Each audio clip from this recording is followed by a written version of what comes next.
Israel is their fatherland and India their motherland.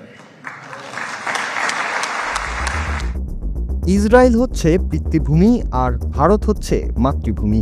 গত 25 ফেব্রুয়ারি Israel সফরকালীন সময়ে ইসরায়েলের পার্লামেন্ট নেসেটে দেওয়া একটি ভাষণে এমন কথা বলেন ভারতের প্রধানমন্ত্রী নরেন্দ্র মোদী, যা নিয়ে এখন আলোচনা সমালোচনা চলছে বিশ্বজুড়ে।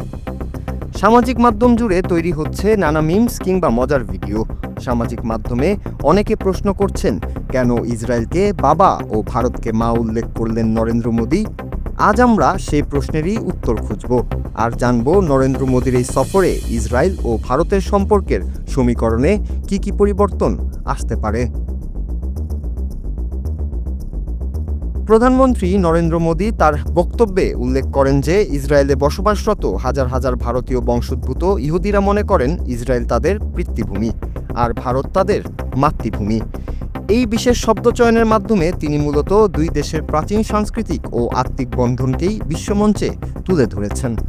তিনি স্মরণ করিয়ে দেন যে শত শত বছর ধরে ইহুদিরা ভারতে কোনো বৈষম্য ছাড়াই অত্যন্ত সম্মানের সাথে বসবাস করে আসছে, যা বিশ্বের খুব কম দেশেই দেখা যায়। এই সফরের অন্যতম প্রধান দিক ছিল সন্ত্রাসবাদের বিরুদ্ধে ভারত ও ইসরায়েলের একাত্মতা ঘোষণা করা। মোদী স্পষ্ট ভাষায় জানিয়েছেন, ভারত ও ইসরায়েল উভয় দীর্ঘ সময় ধরে চরমপন্থার শিকার, তাই এই লড়াইয়ে তারা একে অপরের ছায়ার মতো পাশে থাকবে।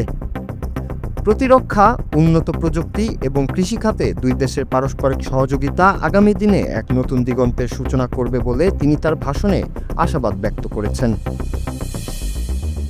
সবশেষে বলা যায়, নরেন্দ্র মোদীর এই বক্তব্য কেবল একটি কূটনৈতিক সফর নয়, বরং এটি ছিল বন্ধুত্বের এক গভীর অঙ্গীকার। ভারত ও ইসরায়েলের মধ্যকার এই কৌশলগত অংশীদারিত্ব বর্তমান ভূরাজনীতিতে ভারতের অবস্থানকে আরও শক্তিশালী করেছে। এই ভিডিওর মাধ্যমে আমরা বুঝতে পারি যে আন্তর্জাতিক সম্পর্কের ক্ষেত্রে আবেগের চেয়েও যখন আদর্শ ও লক্ষ্য মিলে যায়, তখন তা কতটা প্রভাবশালী হতে পারে।